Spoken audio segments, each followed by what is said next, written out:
मेरे को पैसे कमाने का कोई शौक नहीं है, क्योंकि पैसा कमाया नहीं बनाया जाता है।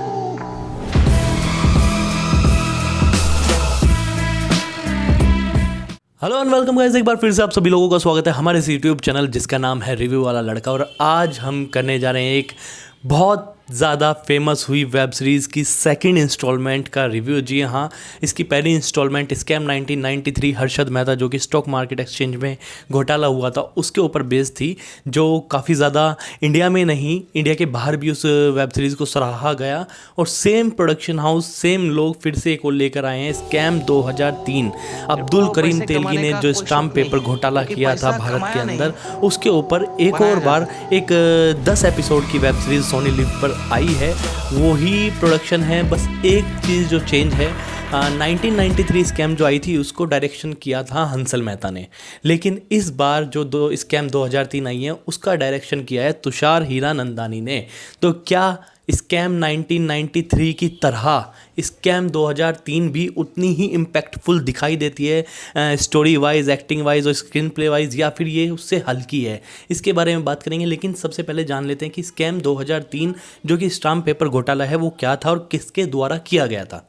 महाराष्ट्र के बॉर्डर पर स्थित एक छोटा सा शहर जो कि पंचायत में लगता है खानपुर, वहाँ पर जन्मे अब्दुल करीम तेलगी द्वारा ये स्टाम्प पेपर घोटाला किया गया। अब्दुल करीम तेलगी जो कि पढ़ाई में अच्छा था, जिसने अपनी पढ़ाई कंप्लीट की, कॉलेज किया, लेकिन नौकरी ना मिलने की वजह से और घर की आर्थिक स्थिति अच्छी ना होने की वजह से उसने ट्रेन में खाने पीने का सामान, बच्चों के सामान ये बेचने पे वो मजबूर हुआ जब उसको नौकरी नहीं मिली। लेकिन इतना शार्प माइंड एक बंदा जो ट्रेन में छोटी छोटी चीज़ें बेच के अपने घर का गुजारा करता हो, जो एक मध्यम वर्गीय परिवार से आता हुआ बंदा हो, वो स्कैम 2003 मतलब स्टाम्प पेपर घोटाला, इतना बड़ा घोटाला उसने किस तरीके से किया। इसके शार्प माइंड, इतना शार्प माइंड था कि वो कानपुर से निकलकर मुंबई का किंग बन गया। महाराष्ट्र का मुंबई का किंग बनने के बाद किस तरीके से काम हुआ कि कानपुर से निकलकर ये इंसान जब मुंबई में आया तो इसने शुरू में छोटी छोटी नौकरियां की, जैसे कि ये दुबई में भी नौकरी करने गया, लेकिन जब दुबई से वापस आया तो इसने नकली पासपोर्ट बनाने का काम शुरू किया। नकली पासपोर्ट में पकड़ा गया, उतना नहीं लगा कि यार इसमें कुछ आ सकता है। फिर इसका ध्यान गया जब ये एक बार कोर्ट में जाता है, कचहरी में जाता है स्टाम्प पेपर पर। स्टाम्प पेपर एक ऐसी चीज़ है, एक ऐसी नीड है कि हर इंसान ज़िंदगी में एक ना एक बार ज़रूर उसे ख़रीदता ज़रूर है और फिर अपने लॉकरों में रख देता है। स्टाम्प पेपर इतने बढ़िया स्टाम्प पेपर उसने अपनी प्रिंटिंग प्रेस में छापे कि नकली और असली में फ़र्क बताना इम्पॉसिबल था बिल्कुल। अगर कोर्ट के सामने भी जब दावे पेश किए गए कि कौन सा असली है और कौन सा नकली है, तो कोर्ट भी इस चीज़ में फेल हो गया कि वो बता पाए कि कौन सा असली है और कौन सा नकली है।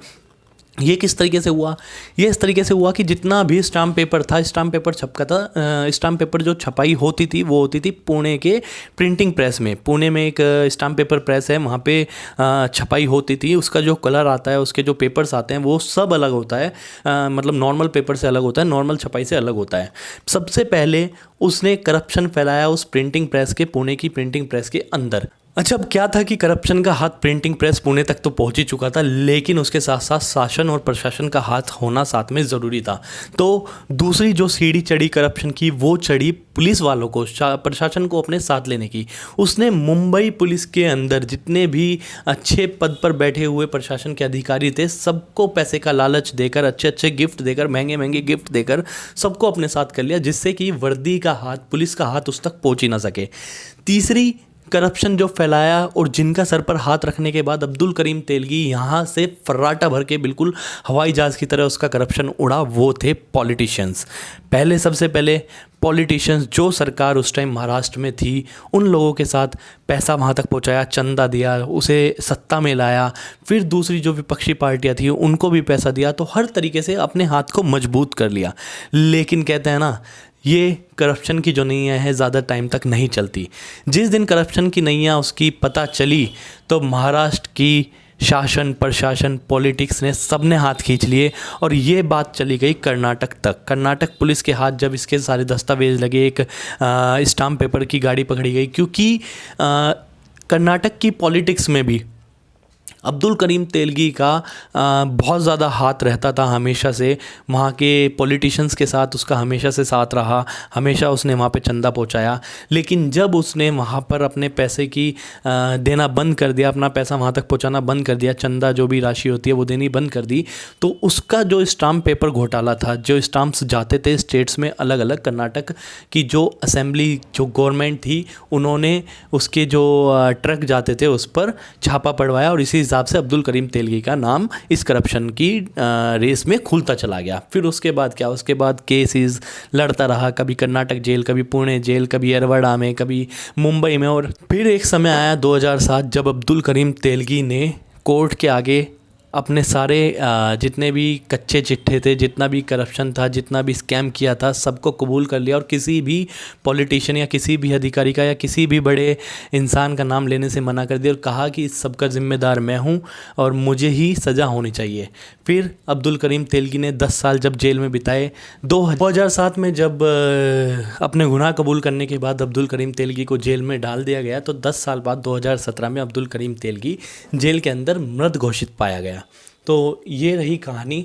अब बात करते हैं कि जो स्कैम 2003 बनाई गई है उसमें कितने हद तक चीज़ें दिखाई गई हैं और कहाँ तक इसका स्क्रीन प्ले और इसका डायरेक्शन और इसकी एक्टिंग हम लोगों को इम्प्रेस कर पाई है।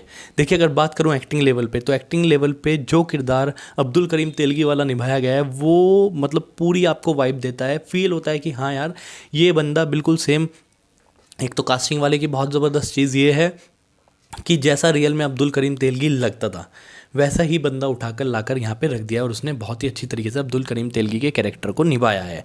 दूसरी चीज़, बराबर के जितने भी कैरेक्टर हैं, जैसे कि इसमें आपको देखने को दिखता है कि निरहुआ भी है। निरहुआ ने एक बहुत अच्छा कैरेक्टर इसमें लास्ट में निभाया है, जो कि एसआईटी मुंबई महाराष्ट्र की गवर्नमेंट जो एसआईटी बनाती है उसका हेड जो होता है वो बहुत अच्छा एक कैरेक्टर निभाया है। उसके अलावा कर्नाटक एसआईटी का जो कैरेक्टर है वो बहुत बढ़िया तरीके से निभाया गया है। एक्टिंग में सभी अव्वल दर्जे के कैरेक्टर इसमें लिए गए हैं। बात करते हैं डायरेक्शन की कि स्कैम 1993 और 2003 में क्या फ़र्क है। देखिए, स्कैम 1993 जो डायरेक्शन किया था वो हंसल मेहता ने किया था। वो एकदम फाइनेस्ट डायरेक्शन में से मुझे एक लगता है, जय मेहता और हंसल मेहता के द्वारा किया गया था। लेकिन तुषार हीरानंदानी ने इसका जो डायरेक्शन किया है वो मुझे थोड़ा सा हल्का दिखाई देता है अकॉर्डिंग टू, अगर मैं कंपेयर टू स्कैम 1993। स्कैम 2003 उतना प्रभावित नहीं कर पाती जितना कि 1993 ने हमको किया था। 1993 हमें पूरा एक बांध के रखती है 8-10 एपिसोड तक, लेकिन मुझे लगता है कहीं कहीं सीन बहुत लंबे खींच दिए जाते हैं, शायद कम हो सकते थे। ठीक है, वेब सीरीज़ बनाई इसलिए जाती है कि प्रॉपर एक कहानी दिखाई जा सके, लेकिन इतना भी नहीं कि इंसान को देखते देखते थोड़ा बोरियत आने लगे। इतनी भी बोर नहीं है जितनी मैं इसमें कहना चाह रहा हूँ, लेकिन हाँ कुछ सीन मुझे ऐसे लगे कि बहुत ही ज़्यादा खींच रखे हैं। लेंथ, एपिसोड्स की लेंथ ठीक है, जो शुरू में 5 एपिसोड आए थे उनकी लेंथ ज़्यादा थी और जो अब 5 एपिसोड आए हैं उनकी लेंथ मुझे थोड़ी कम लगी। तो इतना मज़ा नहीं आया जितना स्कैम 1993 में आया था। स्कैम 2003 की कहानी भी बहुत ज़्यादा दिलचस्प है, देखने में मज़ा आया। स्टाम्प पेपर घोटाला काफ़ी न्यूज़ में पढ़ा था हम लोगों ने, लेकिन अब हमने रियल में देख भी लिया कि यार क्या क्या हुआ था। इमोशनल वे में मैं बताऊं कि इमोशनल कर जाती है कहानियाँ, नहीं कर जाती। जैसा कि मुझे 1993 का जो क्लाइमैक्स था, आपको याद हो जब हर्षद मेहता की अस्पताल में ले जाने के दौरान मौत हो जाती है और यहाँ पे जो एक दिखाई गई है ये जेल में जो मृत घोषित पाए जाते हैं। देखिए, वो जब सीन आया था 1993 का, तो मैं कहता हूँ कि एक वो गाना कि मत कर माया को है अहंकार, इतना प्यारा गाना, वो सीन इमोशनल करके जाता है कि यार क्या बनता था और क्या हुआ है। स्कैम तो उसने भी किया था हालांकि, लेकिन फिर भी एक इमोशनल फील हो जाती है। लेकिन स्कैम 2003 का क्लाइमैक्स बहुत ही ज़्यादा मुझे ठंडा सा लगा, मृत घोषित दिखा दिया गया और कट ख़त्म। तो अगर मैं कहूँ तो मुझे स्कैम 2003 उतना प्रभावित नहीं कर पाई है जितना कि स्कैम 1993 कर पाई थी। लेकिन मस्ट वॉच है, आप देख सकते हैं, देखिएगा ज़रूर। मैं तो अभी कंपैरिजन में बताया था, अगर कंपैरिजन से हट जाऊँ तो ये बहुत सारी वेब सीरीज़ और बहुत सारे सिनेमा से अच्छी बनाई गई है। सोनी लिव पर ये वेब सीरीज़ अवेलेबल है, सेकंड सीज़न स्कैम 2003। तो आप जाइए और सोनी लिव पर जाकर इस वेब सीरीज़ को देखिए और 10 एपिसोड का आनंद उठाइए। हो सकता है कि आपने वॉल्यूम 1 देख लिया हो, तो वॉल्यूम 2 अभी रिलीज़ हुए 4 से 5 दिन हुए हैं, तो वॉल्यूम 2 जाकर भी फिनिश करिए और जल्दी से देखकर हमें भी बताइए कमेंट सेक्शन में आकर कि आपको स्कैम 2003 स्कैम 1993 के मुकाबले कितनी ज़्यादा अच्छी लगी या कितनी ज़्यादा बेकार लगी, या फिर दोनों बराबर की हैं। ठीक है, चलिए अब इस वीडियो में इतना ही। अगर आप इस चैनल पर नए हैं तो इस चैनल को सब्सक्राइब करें, लाइक करें, शेयर करें, कमेंट करें। और कमेंट करके तो आप बताने ही वाले हो ना कि स्कैम कैसी लगी। और हाँ, कल हम देखने जा रहे हैं सुबह 9 बजे का शो टाइगर 3 का। तो 1 बजे के आसपास हम आपको कल रिव्यू देंगे कि टाइगर 3 हमें कैसी लगी। तो चलिए, इस वीडियो में इतना ही, जल्दी मिलेंगे। तब तक के लिए आप हमें दीजिए विदा। धन्यवाद।